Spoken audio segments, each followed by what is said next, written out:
Hi everyone, this is our third attempt at doing something और जब अक्षय और मेरे साथ होते हैं तो obviously we will discuss movies and आज हमने सोचा क्यों ना हम अपने टॉप थ्री डायरेक्टर्स में से किसी एक की बात करें and obviously हम दोनों की लिस्ट में एक नाम कॉमन है, that's दिबाकर बैनर्जी.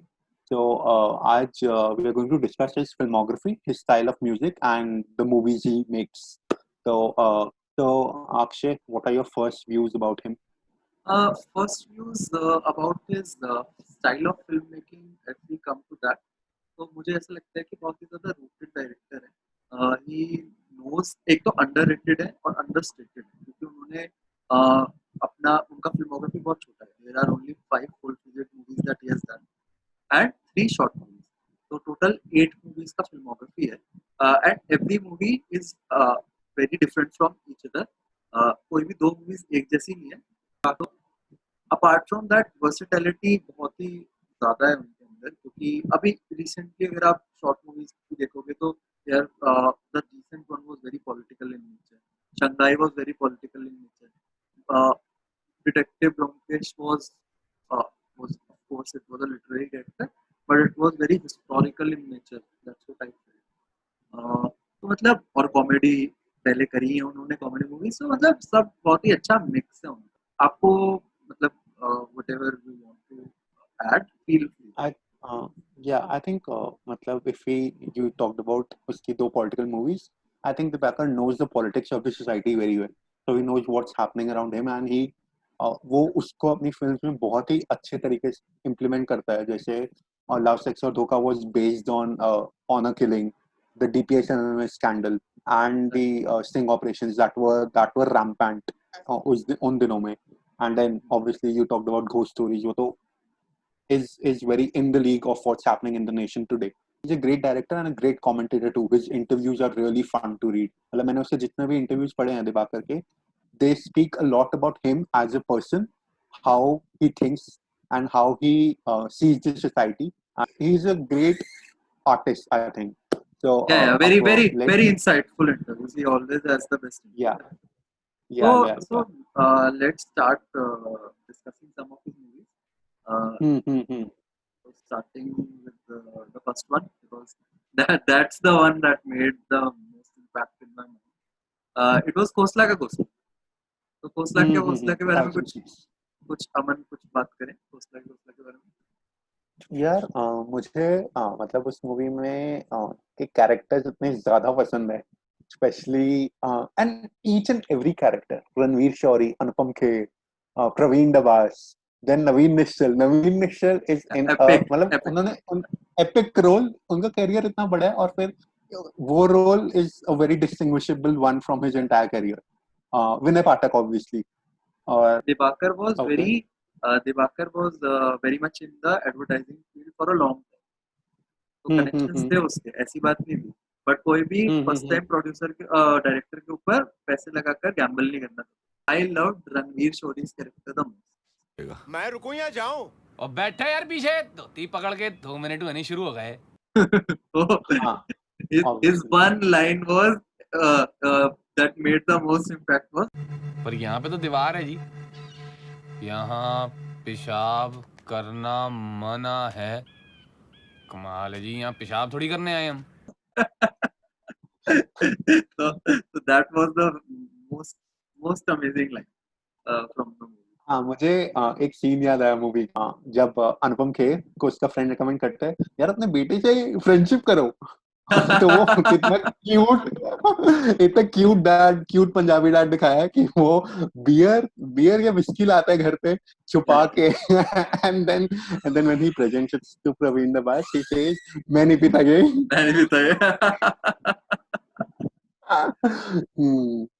लेकिन मतलब he went one step further in the next one. No, that's मेरे हिसाब से the most landmark movie of 2010s मेरे लिए तो was ओए लक्की लक्की. 2008. I'm talking about the whole 2000 to 2010. अच्छा okay हाँ. उस डेकेड की मेरी फेवरेट मूवीज में से मतलब मोस्ट लाइकली मेरी फेवरेट मूवी है. ओए लक्की लक्की तो लैंडमार्क मूवी थी यार. टैक्स किस बात का? खाने पे भी टैक्स? बेटे ऐसे कर, पनीर पकौड़े ले बस 5 पीस आएंगे, 2.5 खा लेना दोनों लोग बांट के. या तुम तीन या ये दो, अपनी अपनी कैपेसिटी होती है।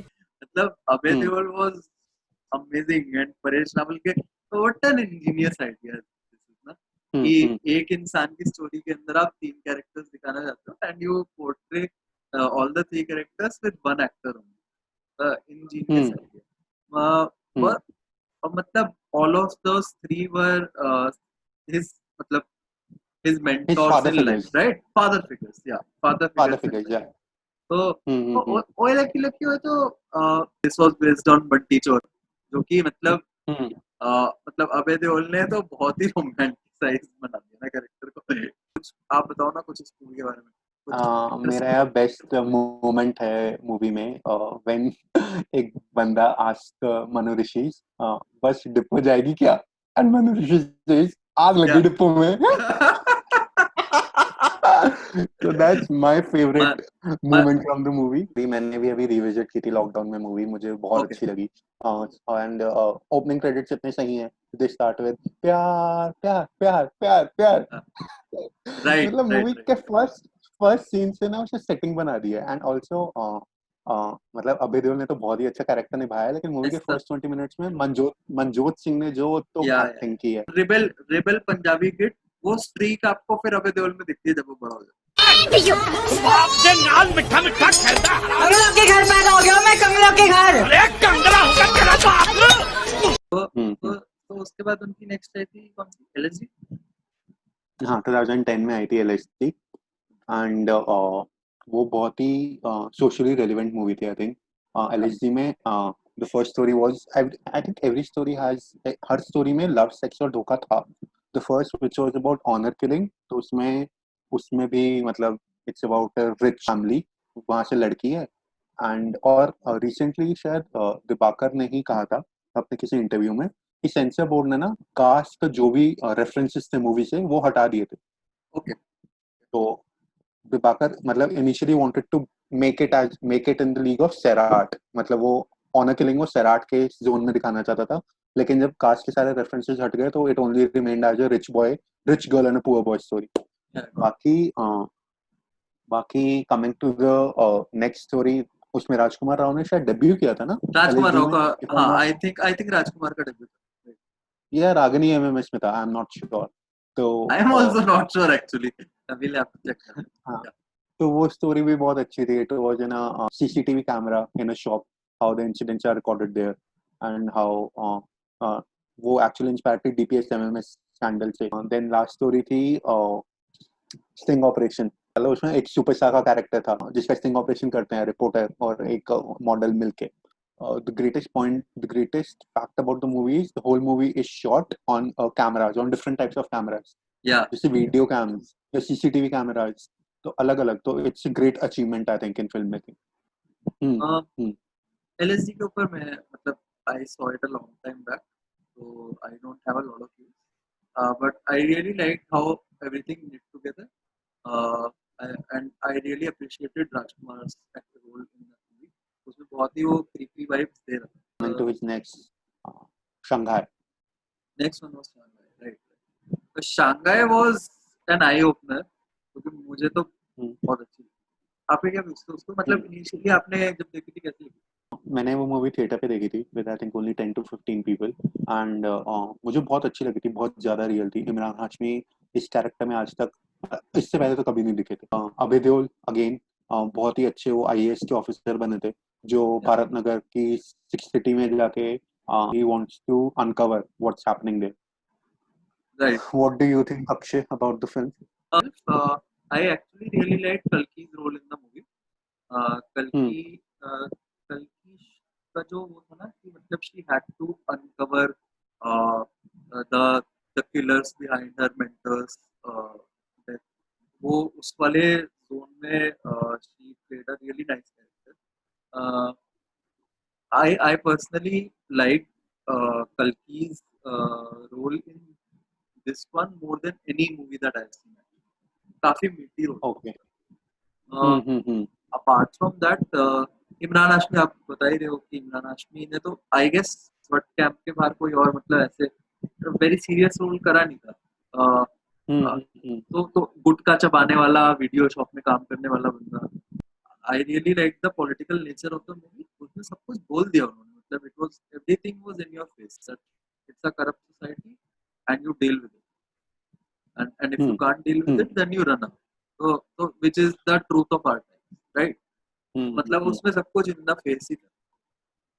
तो मतलब जो whatever you said in the end, movie के लास्ट फ्रेम का एसेंस yeah, था, it's a yeah, corrupt society, you deal with it. yeah. तो बट मेरे को अच्छी बात दिवाकर की यही लगती है कि ही पिवट्स वेरी क्विकली. तो उन्होंने बहुत बढ़िया, मतलब the next movie was a great pivot. he went from a really political zone to a very suspense thriller zone, right? Detective Lomkesh Bakshi. And हमने अपनी पुरानी वीडियो में बात भी करी थी जब हमने सुशांत के बारे में बात करी. तो यानी आप बताओ डीबीपी के बारे में आपको क्या बोलते again I saw it with you in the theatre, I remember. हैं? और हम किसी बहुत ही आइसोलेटेड की जगह गए थे मुझे मूवी देखने। I remember रोहिणी में कहीं पर गए थे हाँ हम कोने में. Yeah, yeah. हाँ हाँ हाँ। मुझे बहुत अच्छी लगी थी मूवी। मुझे प्रशांत सिंह राजपूत की एक्टिंग बहुत अच्छी लगी थी मूवी में। नीरज काबी का performance is awesome, is amazing. Then movie का जो पूरा प्लॉट था, एक्चुअली मुझे मूवी के बारे में एक चीज इतनी ज्यादा यूनिक लगी थी कि जब वो लास्ट कॉन्फ्रंटेशनल सीन था तो उसमें ना Dibakar never left any question unanswered. मतलब even as a viewer, if you are thinking like I Yeah. was watching the movie and if I had any question कि यार ये ऐसे क्यों नहीं हुआ, ऐसे ये ऐसे भी तो हो सकता था, तो Dibakar had every of the plot points answered in the last frame, the last scene. तो मुझे वो बहुत अच्छा लगा था. तो And अगर ना to again, add on to this, अगर आप स्टोरी के हम्म बारे में बात करोगे ना, तो मैंने ऐसा कभी किसी मूवी में देखा नहीं है जैसा इस मूवी में कि आपको पता लग गया था फर्स्ट हाफ में कि किसने क्या करा, राइट? हम्म सस्पेंस मूवीज पहले से सिंपली द स्टोरी इज कि किसी कुछ हो गया है, अब हमारा जो प्रोटेगोनिस्ट है वो कुछ भी करेगा एंड अपनी जान को जोखिम में डालेगा, but he will uncover who did. And that's why the shock value was higher for me जब इंटरवल के पहले ही बता दिया कि अरे मारा तो इसने है. हाँ, तो अब क्या बचा है, राइट? तो वहां पर इंटरवल पॉइंट ही वही था. हाँ, तो वहां पर उन्होंने वर्ल्ड वॉर 2 का एंगल डाल दिया, तो which was a great addition to the movie, I guess. और मतलब वो मुझे वो स्ट्रक्चर बहुत मतलब यूनिक लगा था. Now let's start with his first shot, Bombay Talkies. So Akshay, what is your view on his Bombay Bombay talkies Talkies short Bombay film? Talkies का 2013 में उनका शॉट आया था, again anthology with Anurag Zoya and करण.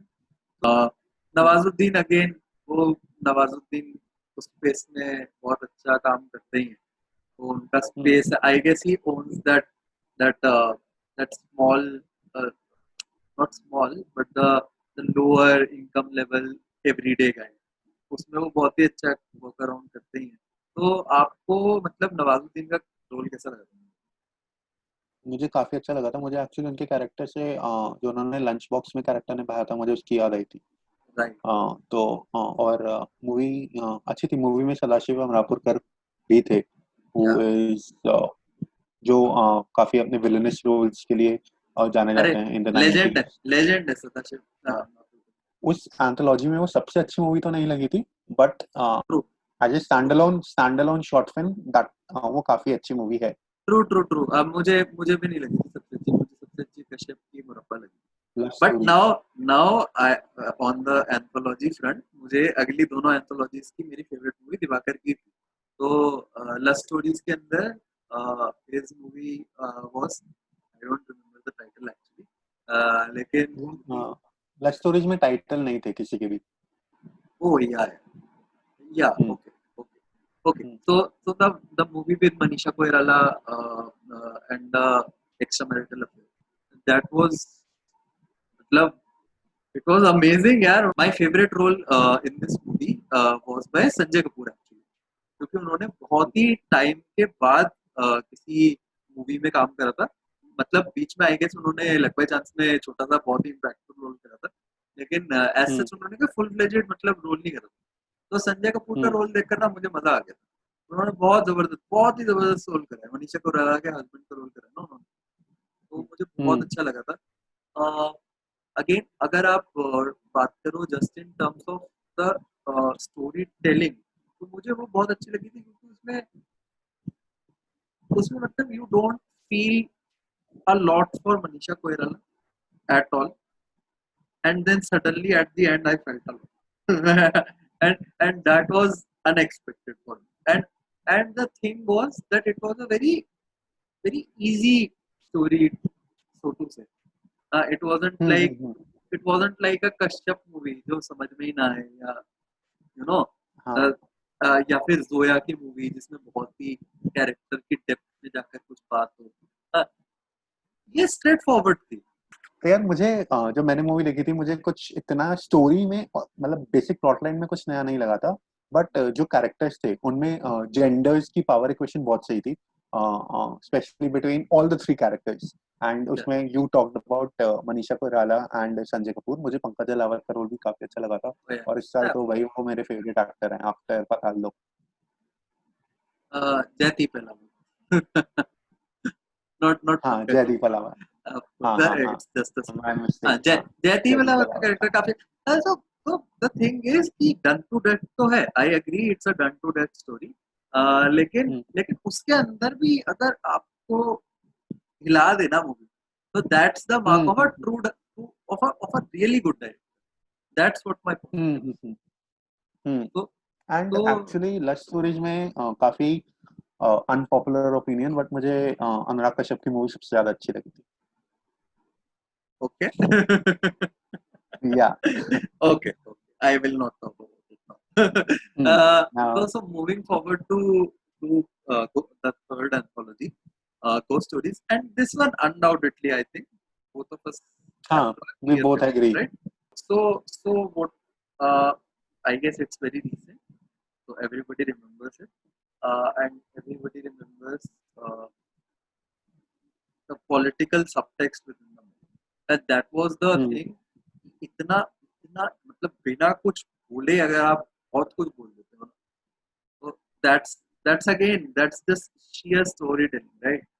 ऐसे ये द ये move these things don't happen every day, and these things don't happen with every movie. मतलब the movie starts off as a Yeah, zombie film yeah, and end में it completely changes to something else. So exactly, that yeah, was for me exactly. the highlight of the film. At one Actually, point of time, movie में at one point of time in the movie, I was considering to, in just my mind, I was considering to pitch it against Go Goa Gone because I thought it's the proper zombie movie, man. मुझे हम्म। पक्का लगा था कि ये तो zombie movie है। हाँ, तो in my mind हाँ there's only one zombie movie which sticks, that's Go Goa Gone. Yeah, तो हम्म मतलब very unfair comparison, but that's what came to my mind and it completely changed यार। तो हम्म। गुलशन देव भैया, again उन्होंने बड़ा सा सूट डाला एंड हाँ everything, he played his role to the T, right? मुझे बहुत अच्छी लगी थी, मुझे बहुत ही ज्यादा अच्छी लगी थी दिवाकर की movie. Yeah, I guess the best shot I have seen, actually. It is the best shot I have seen, probably in Indian space ever. And I have seen a lot of short movies. हाँ हाँ हाँ। So, मतलब मैं but ये movie I would have loved कि अगर दिवाकर से 2 घंटे की मूवी भी बना yeah, तो मैं देखता। I guess 2 घंटे में वो shock value और impact उतना ना रहता। But yeah, हाँ even हाँ हाँ। even this could be a full-fledged movie. Yeah. So I think we have covered everything about the movie. One thing I या want to cover is the music of Divakar movies. हम्म क्योंकि one of my favorite albums, as I talked about last time also, is Detective Movie. Hmm. I mean, what a collaborative effort. I have not seen a collaborative effort like that in, I guess, any movie, because उसमें सारे इंडी collaborators थे यार। तो उसके सारे गाने अच्छे हैं यार, जानम अच्छा है, बच के बख्शी अच्छा है, and the theme songs of the movie, all of them are great. So you talked about Detective Vyomkesh Bakshi. I would talk about Sneha Khanwalkar. I think Sneha को दिबाकर से अच्छा किसी ने यूज नहीं किया है. ओ लकी लकी है, LSD and then Khosla का घोसला में भी मतलब क्या तो म्यूजिक दिया बंदी ने, हिला के रख देने वाला. And it is so good. One song, if you have to pick in the Oil Lucky album, which one would it be? Oh lucky lucky है, वही the one with the rap, Super Chore.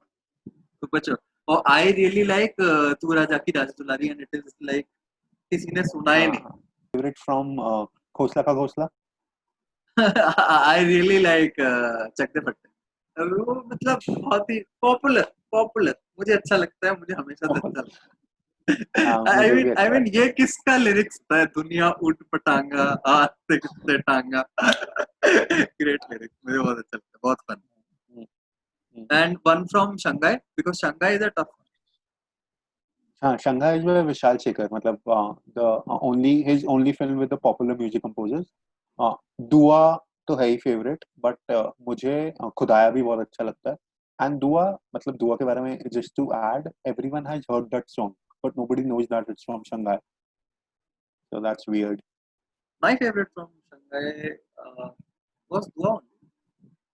It was Dua only, but I really like Bharat Mata Ki Jai also. It had a lot of undertones to that song. I mean, not subtle undertones. Okay, coming to next, your favorite from your pick from Detective Vyomkesh Bakshi. Done.